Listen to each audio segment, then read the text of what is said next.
Olá, meus irmãos e irmãs de Ideal Espírita, vocês amigos e amigas que nos acompanham aqui na página Estação da Luz Espírita, muitíssimo obrigado mesmo pela sua companhia. A nossa página Estação da Luz Espírita não tem fins lucrativos, o objetivo é a divulgação da doutrina espírita.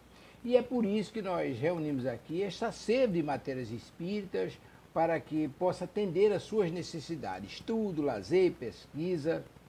Você encontra aqui na nossa página Estação da Luz Espírita os livros da codificação, obras suplementares, entrevistas, palestras e os programas da Web Rádio Estação da Luz de Natal e Web Rádio Cristo Consolador de São Paulo. Ou seja, um acervo que atenda às suas necessidades, sem fins lucrativos. O objetivo é a divulgação da doutrina espírita. E agora eu convido você para nos acompanhar na reprodução de mais esse trabalho imperdível. Muito obrigado mesmo pela sua companhia e vamos juntos!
Olá, pessoal, boa tarde. Vamos começar agora o nosso programa Vida Após a Vida. Esse programa onde nós estudamos as obras do Espírito André Luiz, ditadas a Francisco Cândido Xavier. Mas, antes, vamos cumprimentar aqui a nossa querida Eronides, que está aqui conosco, né? Boa tarde, Silvia, a todos, ótimo estudo. Boa tarde, Eronides, querida, que bom que você está aqui, né? Muito bem. Como nós sempre fazemos, né, aqui na nossa web rádio, antes de iniciarmos os nossos programas, nós oramos, pedindo aos queridos amigos espirituais que nos auxiliem na realização de mais um programa. Então, convido a todos que estão nos assistindo agora e aqueles que irão nos assistir mais tarde através do vídeo que deixaremos gravado em nosso canal no YouTube, para levarem seu pensamento a Deus e, junto conosco, acompanharem esta prece de abertura, ok? Então, vamos lá. Deus, Pai de infinita bondade, misericórdia e justiça. Jesus, nosso querido amigo, nosso mestre, guia e modelo de toda a humanidade. Queridos amigos espirituais que estão aqui conosco nesta tarde, mais uma vez, para nos orientar, nos intuir, nos auxiliar na realização deste programa. Muito obrigada pela presença amiga. Obrigada, sobretudo, pela luz da doutrina espírita que ilumina as nossas vidas. Obrigada também pela bênção desta encarnação. Esta oportunidade bendita que o Pai nos concedeu para que pudéssemos corrigir os nossos erros do pretérito, nos reconciliar com os inimigos do passado e do presente, se os tivermos, identificar as nossas más tendências, os nossos vícios e eliminá-los de nossas vidas para nos tornarmos espíritos melhores.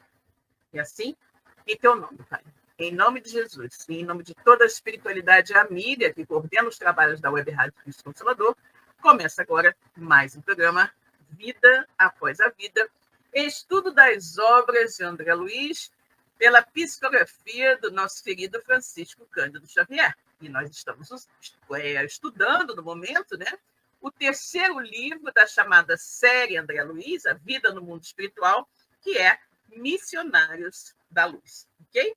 Então, vamos lá. Nós estamos no capítulo, vejamos aqui, no capítulo 18, cujo título é Obsessão. Obsessão, né? E nós vamos recomeçar. A minha edição é essa edição aqui, tá? E nós estamos aqui nesta edição, estamos na página 303, no parágrafo que se inicia dessa forma. Nesse ponto, a interlocutora, parecendo melindrada, acentuou asperamente: suas palavras são filhas da pregação religiosa, mas eu estou à procura da justiça. Ok. Para nós entendermos, né, o que está se passando, pegarmos, como eu digo sempre, o fio da meada, né, nós vamos voltar uma página e começar, né, a ler para que nós possamos entender efetivamente o que está acontecendo aqui, né, para que a gente não fique perdido. Então, eu vou voltar uma página e vou ler a partir desse ponto. As entidades inferiores que rodeavam os doentes compareciam em grande número. Nenhuma delas nos registrava a presença, em virtude do baixo padrão vibratório em que se mantinham. Mãe se sentiu à vontade no contato com os companheiros encarnados. Permutavam impressões entre si com grande interesse e, através das conversações, deixavam perceber seus terríveis projetos de ataque e vingança. Segui-lhes atentamente a movimentação quando fui surpreendido com a chegada de 2 amigos de nosso plano, para os quais olharam os obsessores com certo receio. São nossos intérpretes junto das entidades perseguidoras, exclamou Alexandre, elucidando-me. Em virtude da condição em que se encontram, podem ser percebidos por elas e manter estreita ligação conosco ao mesmo tempo. Isso aqui é muito interessante, né? Muito interessante quando eu falei com vocês que o que acontecia? Os espíritos mais elevados, eles estão num padrão vibratório diferenciado. E algumas vezes eles precisam se comunicar, né? Se comunicar com espíritos que estão em padrão vibratório mais baixo. E para isso eles têm 2 alternativas. Ou eles baixam seu padrão vibratório, né? Ou aqui, como no caso, eles vão conseguir intérpretes, que são espíritos, né? Que estão ao mesmo tempo no mesmo padrão vibratório dos espíritos inferiores com os quais eles desejam se comunicar e mantêm uma comunicação com os espíritos superiores. Eles são uma ponte, um elo de ligação. São aqui, como eles chamam, os intérpretes dos amigos espirituais, né? Assinalando a serenidade com que sorriam para nós, sem partilharem de entendimento direto com os instrutores de nossa esfera ali presentes, ouvi o meu orientador explicar.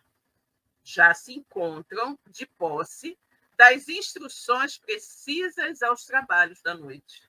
As criaturas desencarnadas que se congregavam ali em dolorosa perturbação retificaram, de algum modo, a linguagem que lhes era própria ao avistarem os 2 missionários. Verifiquei pela modificação à vida que ambos já eram conhecidos de todos. Um dos obsessores, evidentemente cruel, falou em tom discreto a um dos companheiros.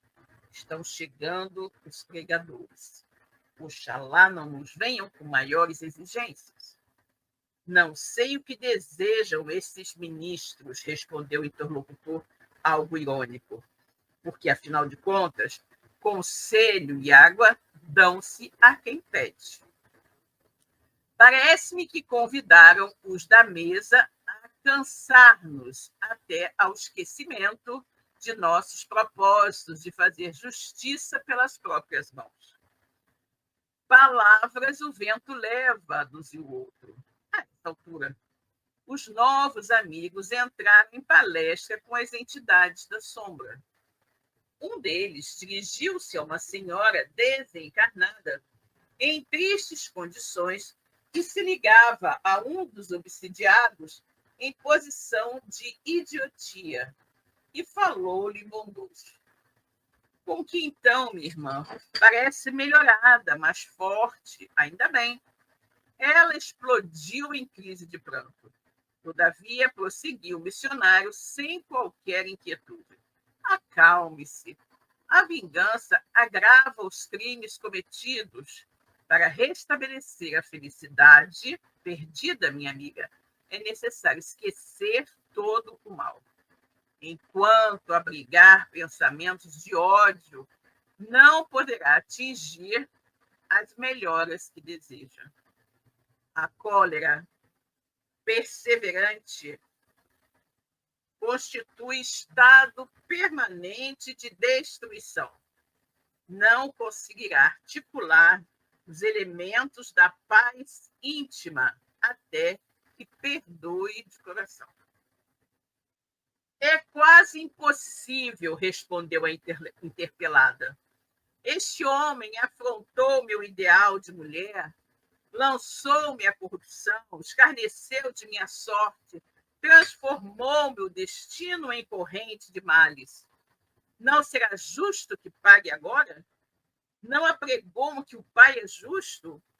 Eu não vejo, porém, o Pai e preciso fazer justiça, usando minhas próprias mãos, minhas próprias forças. E por que o doutrinador desencarnado, a fitar-se compadecido, murmurou: e se fosse o Senhor a mulher? Ponha-se no meu caso e pense como procederia. Quantificar-se-ia desculpar os malvados que lhe atiraram lama ao coração? Cerraria as portas da memória a ponto de anestesiar os mais belos sentimentos do caráter? Não acredito. O Senhor reagiria como estou reagindo. Há condições para perdoar. E as condições que eu imponho na qualidade de vítima são as de que o meu verdugo experimente também o sarcasmo da sorte. Ele infelicitou-me e voltou ao mundo. Preparou-se para uma vida regalada de considerações sociais, titulou-se para conquistar a estima alheia. E o que me deve? Também eu, no outro tempo, não era digna de respeito geral? Não me candidatar a uma existência laboriosa e honesta, com o firme propósito de servir a Deus? Acompanhava a discussão com forte interesse, admirando o individualismo que caracteriza cada criatura, ainda mesmo além da morte do corpo. O intérprete de nossa esfera, contemplando-a sem irritação, observou: todas as suas considerações, minha amiga, são aparentemente muito respeitadas. Todavia, em todos os desastres que nos ocorram, devemos examinar serenamente a percentagem de nossa coparticipação. Apenas em situações raríssimas poderíamos exibir, de fato, o título de vítimas. A maioria dos acontecimentos dessa natureza, porém, temos a nossa parte de culpa. Não podemos evitar que a ave de rapina cruze os ares sobre a nossa fronte, mas podemos impedir que faça ninho em nossa cabeça. Né?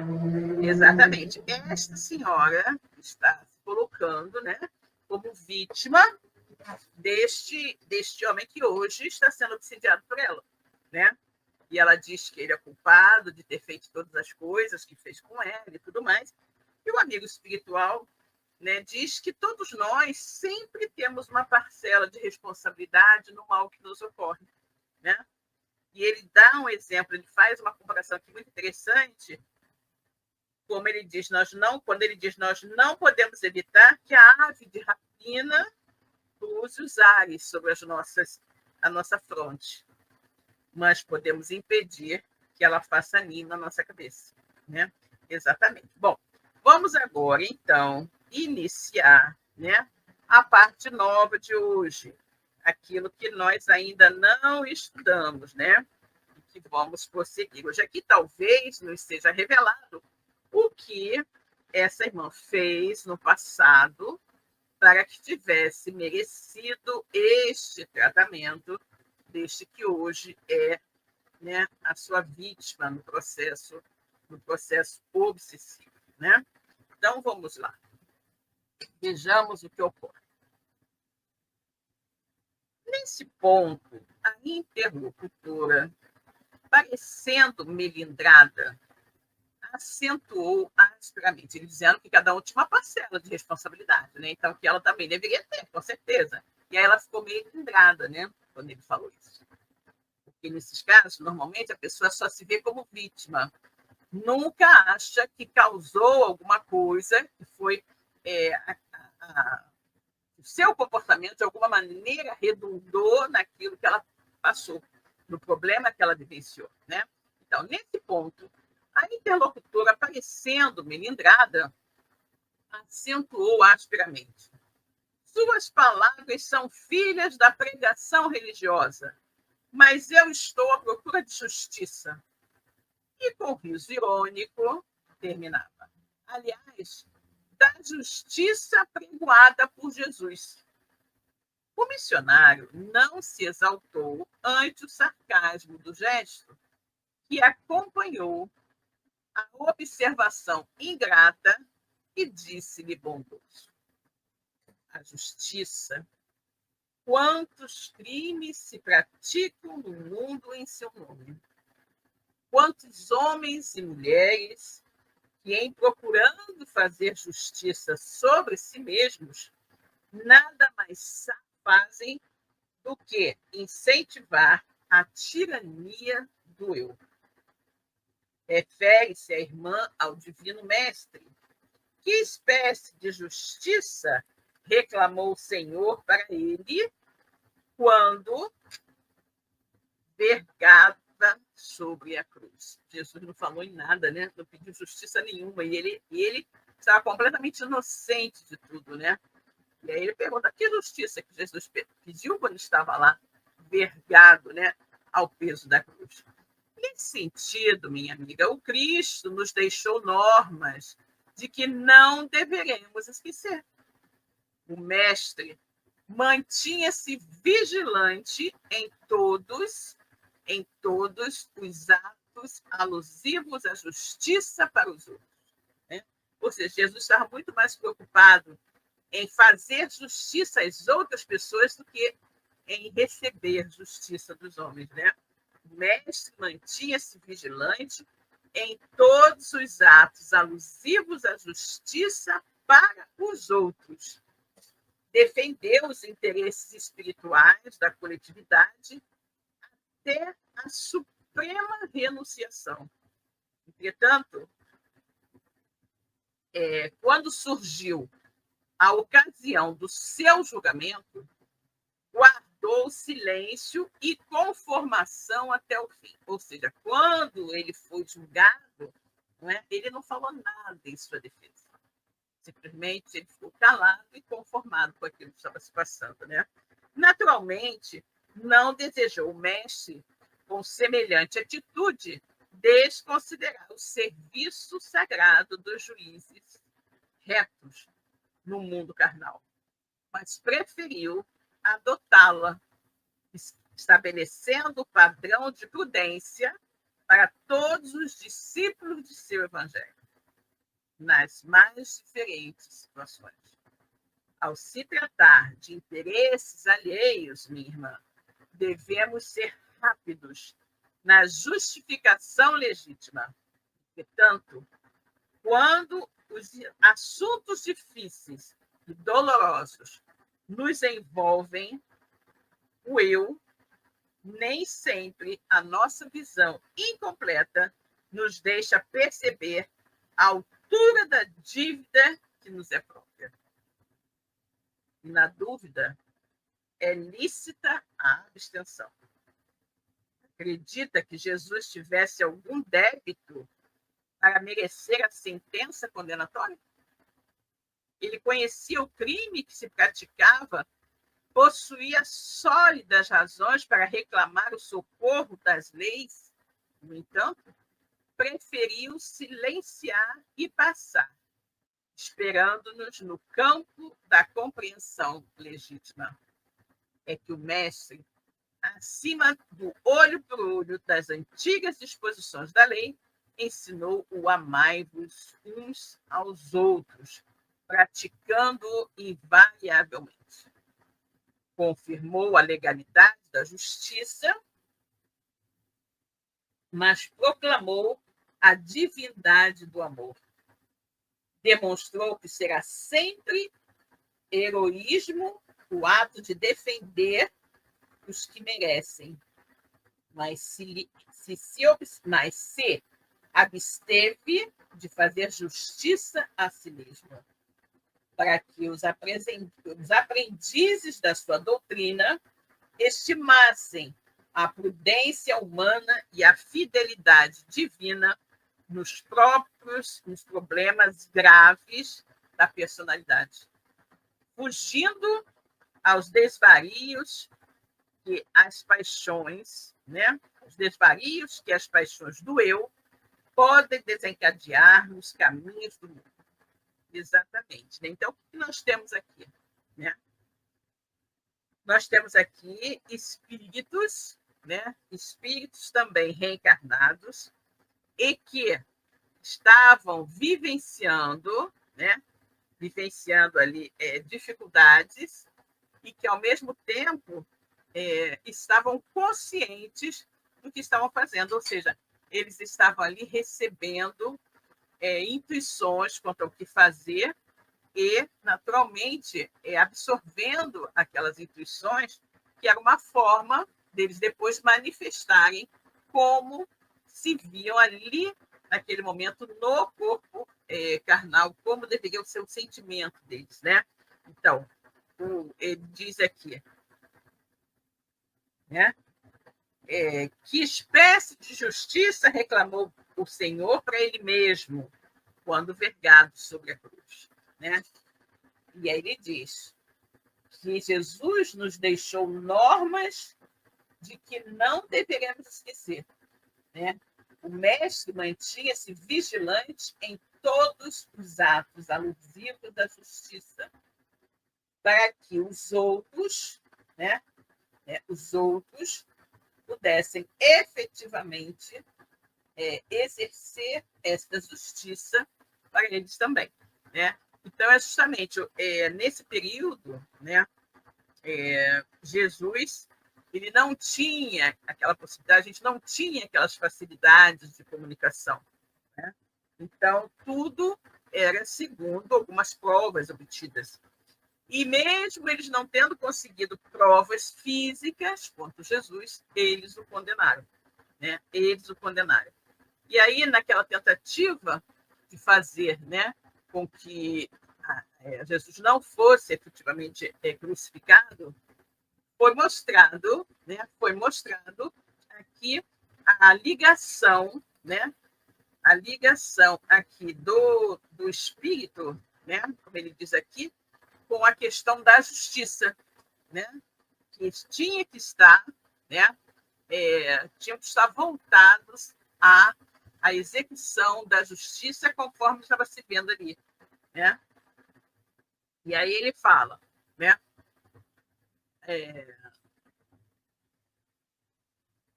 ao se tratar de interesses alheios, minha irmã, devemos ser rápidos na justificação legítima. Entretanto, quando os assuntos difíceis e dolorosos nos envolvem o eu, convém moderar a todos os impulsos de reivindicação. Nem sempre a nossa visão incompleta nos deixa na dúvida e é lícito a abstração. Né? Então, ele tem ali duas posições que estão sendo mostradas, posições diferentes, né? De uma certa forma, posições antagônicas, e eles estavam ali naquela situação de o que é o certo e o que é o errado. Né? Então, ele aqui diz que nessa dúvida, às vezes melhor era ter a abstenção, né? Manter a abstenção. Então, ele continua aqui. Acredita que Jesus tivesse algum débito para merecer a sentença condenatória? Ele conhecia o crime que se praticava, possuía sólidas razões para reclamar, né, o socorro das leis, no entanto, preferiu silenciar e passar. Né?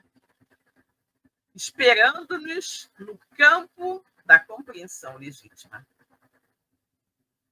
É que o mestre, acima do olho por olho, dente por dente, né, que eram as antigas disposições da lei, ele ensinava o que? O maior mandamento, né? Amar de todas as coisas é o próximo como a si mesmo.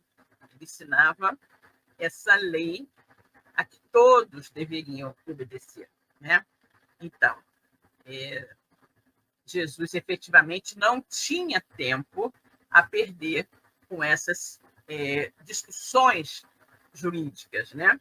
Então,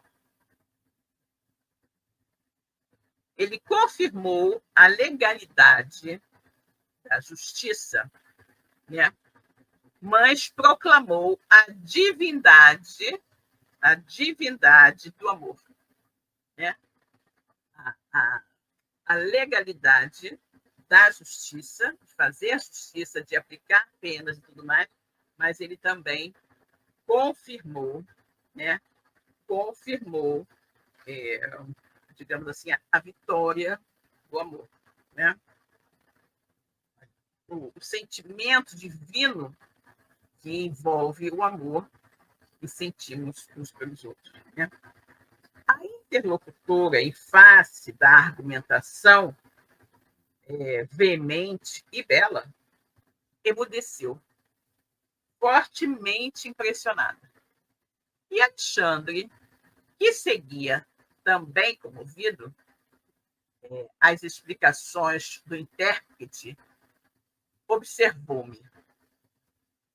Então, Alexandre seguia fazendo trabalho, né? Também estava comovido ele, estava acompanhando as explicações do intérprete, e aí estava vendo aquilo e ele resolveu, né, se abster.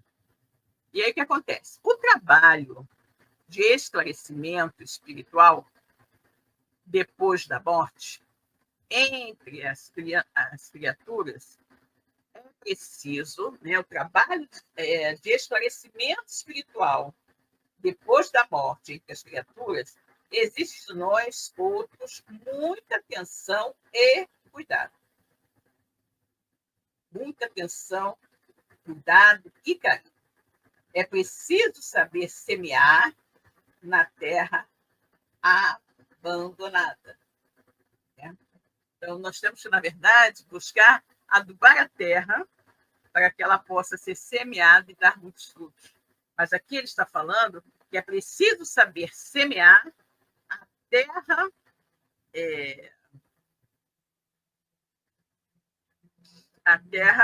não cultivada também, né? E esperar que ela frutifique, né? Então ele diz, é preciso saber semear na terra abandonada dos corações desiludidos, a terra abandonada dos nossos corações, né? Que se afastam da crosta sob tempestades de ódio e angústia desconhecida. Né? Diz o livro sagrado que no princípio era a carne. Também aqui, diante do caos, né? Diante do caos estabelecido, né? Disse que é preciso saber semear a terra abandonada dos corações desiludidos que se afastam da crosta sob tempestades de ódio e angústia desconhecida. Exatamente. O que ele está falando aqui? Né? Que ele precisava semear a terra, né? Semear aquele terreno dos nossos corações, né? E quando nós semeamos, nós não devemos esperar ver os frutos, né? Nós devemos fazer todo o possível para defender a plantinha, para fazer com que ela cresça, robusteça, né? Mas nós não podemos alterar nada, né? Porque a casa deve, né, ser sempre, nós devemos sempre primar, né, por não ter uma interferência muito direta nos casos. Então, ele diz: o trabalho de esclarecimento espiritual depois da morte entre as criaturas exige de nós, na verdade, de nós outros, muita atenção e carinho. Exatamente. É preciso saber semear na terra, né? É preciso saber semear na terra abandonada dos corações desiludidos para que se afastem da crosta, né? Sob tempestades de ódio e angústia desconhecidas, né? Diz o livro sagrado que no princípio é o verbo. Também aqui, diante do caos desenrolado, né? Me perdi aqui, gente. É preciso saber semear na terra abandonada, dos corações desiludidos que se afastam da crosta, sob tempestade de ódio e angústia desconhecida. Diz o livro sagrado que no princípio era o verbo. Também aqui, diante do caos desolado dos espíritos infelizes, é necessário utilizar o verbo no princípio da verdadeira iluminação. Não podemos criar sem amor. E somente quando nos preparamos devidamente, edificaremos com êxito para a vida toda, né? Edificaremos com êxito para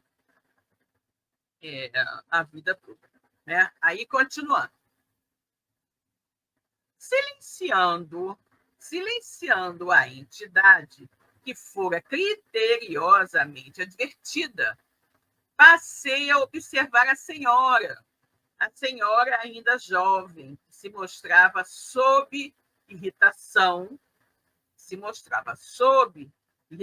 forte no recinto, preocupando, melhor dizendo, os amigos e parentes, né? Então, depois dessa situação, o André fixou o olhar na senhora, né?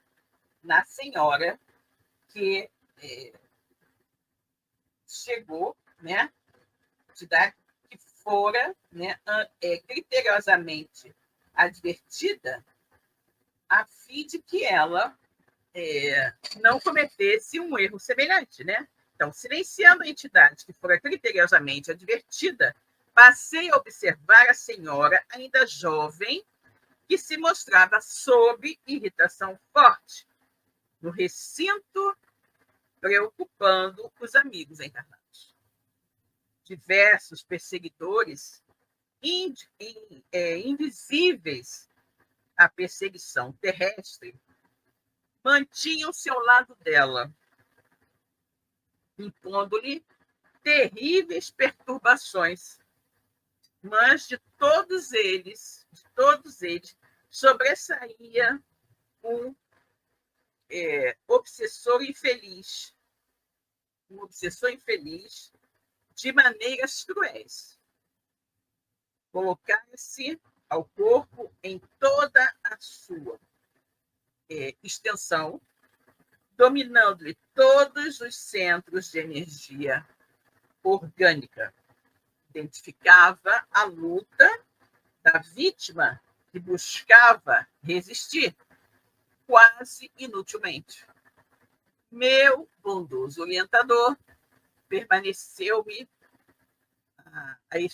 percebeu-me, né, a estranheza e explicou. O orientador do André Alexandre percebeu que ele estava estranho, né, E aí explicou: este, André, representa um caso de possessão completa. E dirigindo-se ao intérprete, e dirigindo-se ao intérprete que argumentava momentos antes, recomendou-lhe estabelecer ligeiro diálogo com o perseguidor terrível para que eu ajuizasse quanto ao assunto. Né? Ou seja, o instrutor está dizendo para o André que aquele é um caso efetivamente, né? Um caso efetivamente de possessão completa, né? Possessão completa. E aí ele se dirige ao intérprete que estava lhe ajudando e fala, né? Recomendou a ele estabelecer o quê? Um ligeiro diálogo com o perseguidor para que o André entendesse melhor com relação ao assunto, né? Sentindo-se tocado pela destra carinhosa do nosso companheiro, o infortunado gritou: não, não, não me venha ensinar o caminho do céu. Olha isso, gente. Não me venha ensinar o caminho do céu. Conheço minha situação e ninguém pode deter o meu braço vingador. Não desejamos forçá-lo, meu irmão, acentuou o amigo com serenidade evangélica. Tranquilize-se. Enquanto alimentar propósitos de vingança, será castigado por si mesmo. Ninguém o molesta, sendo a própria, senão, aliás, ninguém o molesta, senão a própria consciência. As algemas que o prendem, a inquietude e a dor, foram fabricadas pelas suas próprias mãos. Olha isso, gente. Olha isso, né? O espírito obsessor, né? Quando o companheiro, né? Quando o companheiro intérprete vai atender a um desejo do orientador do André, né? Para argumentar com o espírito obsessor, para que o André pudesse entender, né? Entender um pouco mais do caso, olha o que acontece. Ao ser tocado pelo amigo espiritual, o espírito se revolta e começa a dizer que ninguém, né? Ninguém vai ensinar a ele o caminho do céu, né? Ele diz que conhece a situação dele e ninguém pode deter o seu braço vingador, né? E aí o amigo espiritual diz para ele: tranquilize. Enquanto alimentar propósitos de vingança, você será castigado por si mesmo. Ninguém molesta você, ninguém o está prendendo, né? O que está te prendendo é a sua própria consciência. As algemas que o prendem a essa inquietude, a essa dor, foram fabricadas pelas suas próprias mãos. E aí o espírito responde: nunca, nunca, bradou o desventurado, nunca. E ela? E ela? Né? Fez a companheira a pergunta de horrível expressão e continuou: o Senhor que prega a virtude justifica a escravidão de homens livres? Acredita no direito de construir senzalas para humilhar os filhos do mesmo Deus? Oh, meu Deus, olha isso. Olha isso. Esta mulher foi perversa para nós todos. Além de meu esforço vingador, vibram de ódio outros corações que não a deixam descansar. Persegui-la-emos onde for. Vocês lembram, né? Que em determinado momento, né? Que eles se viram, né? Para um outro caso, né? E aí a mulher estava falando, né? Uma mulher estava aqui falando A interlocutora, em face da argumentação veemente, Bela emudeceu, fortemente impressionada. E Alexandre seguia também, comovido às explicações do intérprete, observou o trabalho de esclarecimento espiritual depois da morte entre as criaturas exige de nós outros muita atenção e carinho. É preciso saber semear na terra abandonada os corações desiludidos que se afastam da crosta sob tempestade de ódio, angústia e angústia desconhecida. Então, o que a gente está vendo aqui? Né? Nós vimos primeiro uma questão da mulher, né? E agora estamos vendo esse espírito aqui, obsessor, né? Dizendo que esta mulher, o que ela fazia? O senhor que prega a virtude justifica a escravidão de homens livres? Acredita no direito de construir senzalas para humilhar os filhos do mesmo Deus? Esta mulher foi perversa para nós todos. Além de meu esforço vingador, vibram de ódio outros corações, né, que não a deixam descansar. Persegui-la-emos onde for. Esboçou um gesto sinistro e prosseguiu. Por simples capricho, ela vendeu minha esposa e meus filhos. Não é justo que sofra até que nos restitua? Será crível que Jesus, o Salvador, por excelência, aplaudisse o cativeiro? O nosso intérprete, muito calmo, obtemperou. O mestre não aprovaria a escravidão. Contudo, meu amigo, recomendou-nos o perdão recíproco, sem o qual nunca nos desvencilharemos do cipoal de nossas faltas. Qual de nós, antigos hóspedes da carne, conseguirá exibir um passado sem crimes? Neste momento, seus olhos revelam a culpa. Neste momento, seus olhos revelam a culpa de uma irmã infeliz. Sua alma, entretanto, meu irmão, permanece desvairada pelo furacão da revolta. Sua memória está, consequentemente, desequilibrada e ainda não pode reapossar-se das lembranças totais que lhe dizem respeito. Ele só está lembrando dela, né, como aquela mulher senhora de escravos, e ele como escravo. Mas aí o amigo espiritual diz: sua memória está consequentemente desequilibrada e ainda não pode reapossar-se das lembranças totais que lhe dizem respeito. Não lhe sendo possível recordar o pretérito com exatidão, não seria mais razoável esperar, em seu caso, pelo justo juiz? Como julgar e executar alguém pelas próprias mãos, se ainda não pode avaliar a extensão dos seus próprios méritos? Gente, isso aqui é muito interessante para a nossa reflexão, né? Nós tendemos a achar, né, a julgar, condenar, executar as pessoas segundo o que nós estamos vivenciando hoje, né? Fulano fez isso, ele tem que ser destruído, ele tem que ser isso e aquilo, e muitas vezes tomamos a justiça nas próprias mãos, né?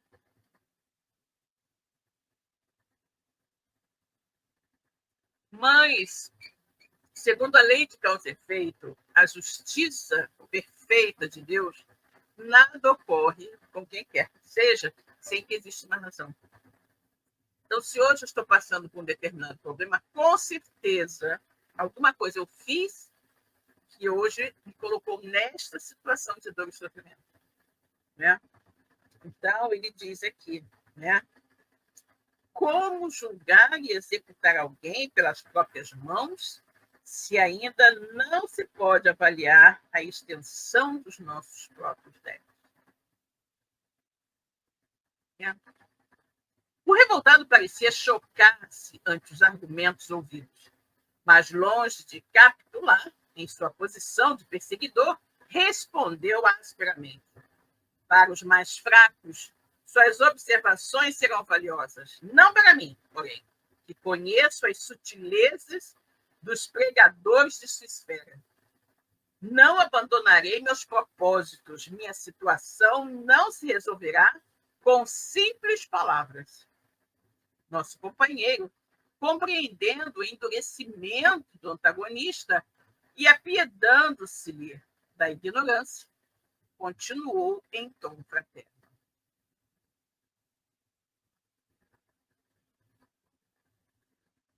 Está aqui na Cironite colocando: que diremos das guerras em pleno século XXI? Exatamente, né, Eunice? E é muito estranho, né, a gente pensar nisso. Essas guerras, esses crimes que ainda ocorrem nos dias de hoje, né? Quando daqui a pouco você começar a questionar isso, né? Por que as pessoas estão guerreando ainda em pleno século XXI? Por que essas pessoas estão passando por essas dificuldades? Será que esses povos, né, esses civis que estão vivenciando essas zonas de guerra, não foram em tempos pretéritos invasores que também lançaram povos pacíficos, aldeias pacíficas, num estado de guerra, de terror e sofrimento, quando invadiam suas cidades? O quanto essas pessoas, no passado, podem ter sofrido tendo suas cidades invadidas, suas propriedades roubadas, espoliadas, destruídas, né? E hoje, essas pessoas estão na posição de estarem vivendo numa região, né, assolada por uma guerra. Sentindo, talvez, experimentando, talvez, hoje, o que fizeram outras pessoas vivenciar no passado, né? Minha situação não se resolverá com simples palavras. Nosso companheiro, compreendendo o endurecimento do antagonista e apiedando-se da ignorância, continuou em tom fraterno: não se trata de sutileza, e sim de bom senso. Aliás, não desejo retirar-lhe as razões de natureza individualista, mesmo porque vigorosos laços unem-lhe a influenciação à mente da vítima. Entretanto, apelo para os sentimentos nobres que ainda vibram em seu coração, fazendo-lhe reconhecer que sem as desculpas recíprocas, né, não liquidaremos nossos débitos. É preciso que os dois renunciem à vingança, que os dois se perdoem, né? Porque os dois cometeram erros, né? Então, se alguém não abrir mão da vingança, não renunciar, se os dois não resolverem interromper esse ciclo de ódio, a coisa não termina nunca, né? Em geral, o credor exigente é cego para com os próprios compromissos. A sua reclamação, na essência, deve ser legítima. No entanto, é estranhável o seu processo de cobrança, no qual não descubro qualquer vantagem, visto que suas atividades de vingador, além de aprofundar suas chagas íntimas, tornam-no antipático aos olhos de todos os companheiros. Ou seja, nós nunca devemos assumir a posição de vingadores, né? Porque a partir do momento em que eu vou fazer com o outro a mesma coisa que ele fez comigo, ou pior, eu me igualo a ele, né? No momento em que eu deixo a cargo de Deus, que é o verdadeiro Senhor da Justiça, resolver a questão, eu estou numa posição tranquila, não é? Eu não estou me vingando, eu não estou me igualando ao meu algoz. Né? Mas, quando nós fazemos isso, nós estamos vibrando na mesma faixa, né, evolutiva do nosso algoz. Né? Então, entretanto, apelo para os sentimentos nobres que ainda vibram em seu coração, fazendo-lhe reconhecer que, sem as desculpas recíprocas, não liquidaremos nossos débitos. Em geral, o credor exigente é cego para com os próprios compromissos. Exatamente. Você só enxerga o cisco no olho do outro e não enxerga a trave que está no seu.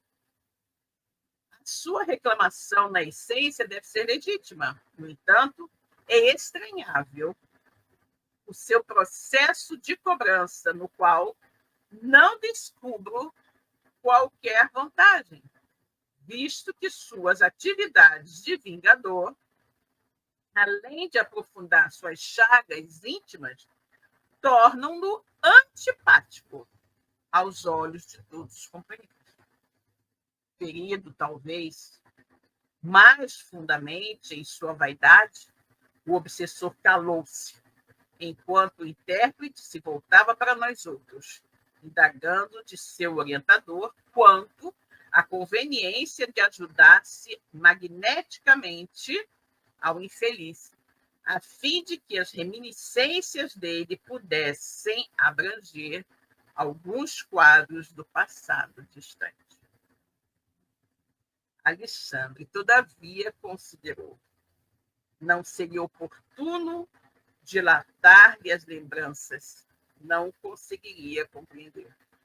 Antes de maior auxílio ao seu entendimento, é necessário que sofra.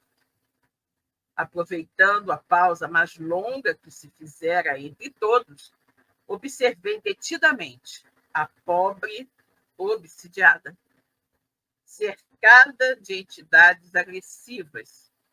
Seu corpo tornara-se como que a habitação do perseguidor mais cruel.